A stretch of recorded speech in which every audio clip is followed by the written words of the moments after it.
Bonjour les amis, alors aujourd'hui, changement de décor, nous retrouvons l'évangile de Marc au chapitre 9, les versets 2 à 10 pour la fameuse scène de la transfiguration. Et il leur disait, en vérité, je vous le déclare, parmi ceux qui sont ici, certains ne mourront pas avant de voir le règne de Dieu venu avec puissance. 6 jours après, Jésus prend avec lui Pierre, Jacques et Jean et les emmène seuls à l'écart sur une haute montagne. Il fut transfiguré devant eux et ses vêtements devinrent éblouissants, si blanc qu'aucun foulon sur terre ne saurait blanchir ainsi. Et lui leur apparut avec Moïse. Il s'entretenait avec Jésus.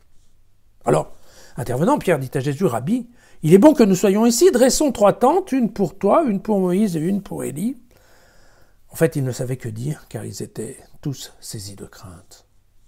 Une nuée vint les couvrir. Il y eut une voix venant de la nuée, « Celui-ci est mon fils bien-aimé, écoutez-le. » Aussitôt, regardant autour d'eux, ils ne virent plus personne d'autre que Jésus, seul avec eux. Comme ils descendaient de la montagne, il leur recommanda de raconter à personne ce qu'ils avaient vu, jusqu'à ce que le Fils de l'homme ressuscite d'entre les morts. Ils observèrent cet ordre, tout en se demandant entre eux ce qu'ils entendaient par « ressusciter des morts ». Ah, bien entendu, on a déjà lu plusieurs fois cet épisode de la transfiguration, qui est repris bien entendu par les autres évangélistes. Un épisode largement inspiré de plusieurs passages bibliques, bien entendu l'Exode au chapitre 24. Moïse et les anciens grimpaient sur le mont Sinaï pour recevoir les tables de la loi, mais bien entendu il y a des différences. Le 2e livre des rois au chapitre 2, c'était Élie enlevé au ciel, et puis on a aussi un peu de Deutéronome au chapitre 34. Pour la mort de Moïse, mais une mort de Moïse sans tombeau. Voilà. On a aussi un peu du livre de Daniel pour le vieillard en blanc. Mais donc vous voyez, bien entendu, c'est un texte, je vous rassure, il n'y a pas forcément eu de vision réelle de tout cela, mais par contre, c'est un texte qui a été écrit sur la base d'autres textes de l'Ancien Testament. Pourquoi Marc nous met ça ? Eh bien, écoutez, d'abord parce qu'il fallait quand même bien rassurer les disciples sur le fait, avec une bonne vision, comme quoi Jésus était quand même bien, faisait partie des grands de ce monde, en tout cas du monde de Dieu. Et c'est vrai qu'en le mettant sur le même podium qu'Élie et que Moïse, eh bien, ça ne pouvait que calmer l'angoisse des chrétiens qui ne savaient pas trop où ils allaient à l'époque. Voilà.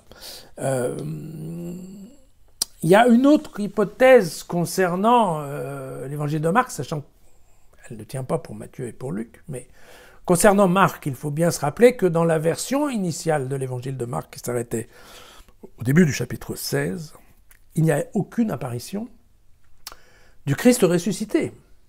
Et donc, il est possible que ce passage ait été inclus dans l'évangile de Marc, alors on ne sait pas exactement à quelle époque, pour bien montrer qu'effectivement, Jésus est appelé à revenir. Pourquoi ? Parce que vous avez le cas d'Élie et le cas de Moïse, ce sont 2 figures de l'Ancien Testament qui sont appelés à revenir, tout simplement parce que, vous voyez, on n'a pas retrouvé leur corps. Moïse, il est mort, mais on ne sait pas où est sa tombe, et Élie, son corps est monté aux cieux. Et donc, on en déduit que si leur corps n'a pas été retrouvé, ils peuvent revenir du jour au l'autre. Et placer Jésus à leur niveau, ça veut dire exactement la même chose, en fait. On ne sait pas où est passé le corps de Jésus, et donc, il est tout à fait plausible qu'un jour, il revienne. Voilà. C'est bien entendu une des explications qu'on peut sincèrement fabriquer, enfin interpréter, parce que il faut bien qu'on comprenne pourquoi, que ce soit Marc ou un autre, on ait mis ça à ce moment-là dans son évangile. Bien. Est-ce que Marc aurait pensé que c'était suffisant pour évoquer la résurrection ? C'est possible. Mais ça n'empêche que nous avons bien Moïse pour la loi, les tables, Élie comme prophète, la loi, le prophète et le Fils de l'homme. Tout ça, globalement, c'est un beau tableau. Voilà. À demain.